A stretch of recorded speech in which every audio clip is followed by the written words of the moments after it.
How to stop postponing happiness?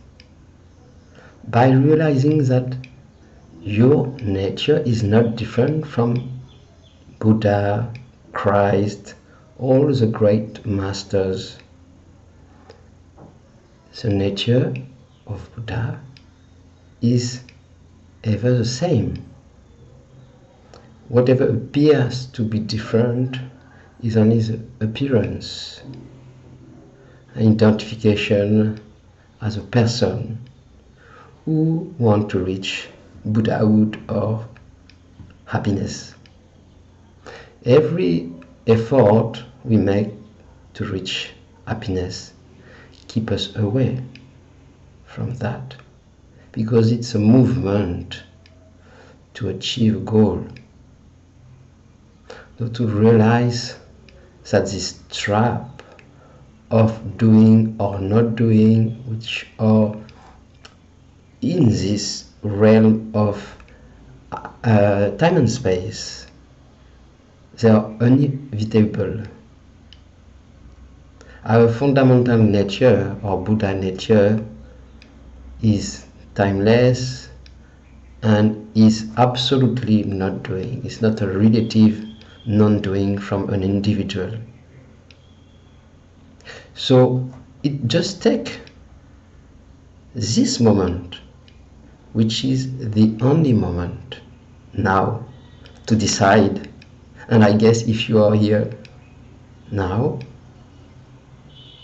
you can hear that it is only now. This past and future idea keep us away from ourselves, from our nature as happiness. So to realize there is only one moment, this moment.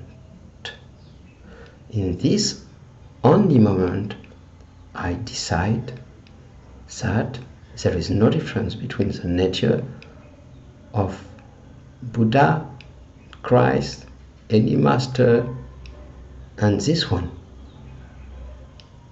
Does it need courage? Does it need willpower? I would not put any words on that, but because it's not from this plane really, it's an instant recognition and a strong absolute decision. Yes, I accept that. Only the mind is shy to take it, because he is hiding behind so many walls of fear, so many conditioning.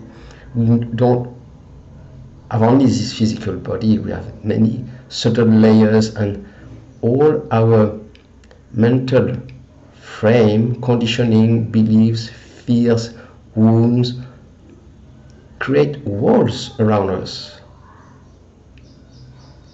And we created all this wall by believing we are separate entities.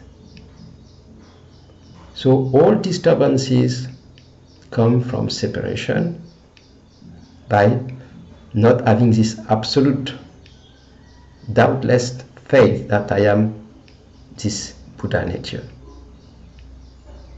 All the practices, all the achievement are only to realize that. So, meanwhile, in this only moment now, you can just witness all these walls which have been building to protect this false identity as ego, I, separate entity, just to do nothing about, just to notice how I separate myself from life. I and life, I and the world, I and other people, I and the bad ones, I and what should not be, I and what should be. I is separated from everything.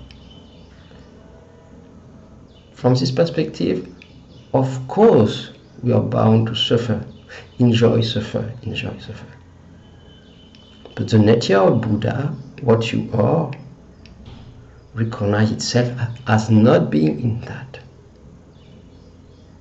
So when this is seen, this clarity of being that, Then all thoughts appearing, identification, energetic feelings of I, because it's not only thought, it's also I feeling.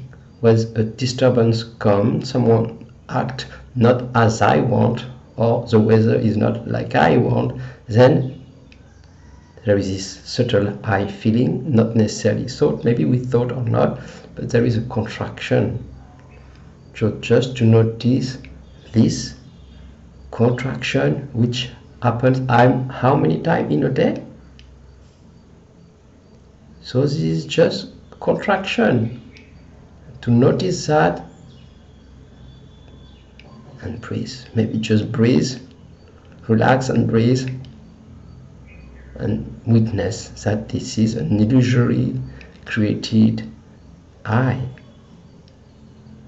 and just stand as the nature of Buddha. It's just a very simple yes to that.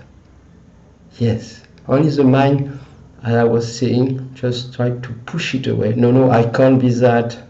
No, I need to do that. I need to purify myself. I need to this.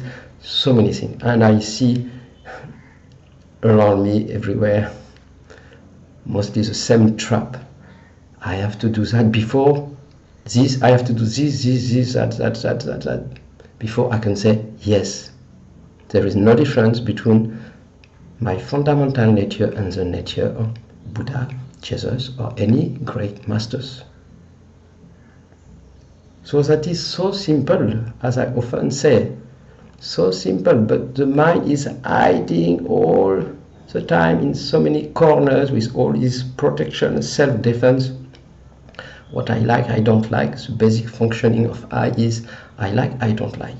So if you want to stay identified with I like and I don't like, with should and should not, then this cannot be recognized. Our fundamental Buddha nature cannot be recognized if we absolutely want to stay attached to what I like, I don't like. To withdraw from that somehow and to see this one who like and not like as not what I am is enough.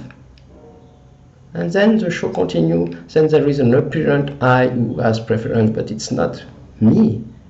So it doesn't matter. There is no need to wait that the ego dissolves. There is no need to be purified from all corners to do all the therapies, trauma therapy, and this in the world. I see so many people being lost in this endless trap. I don't say we should not do that. It may happen.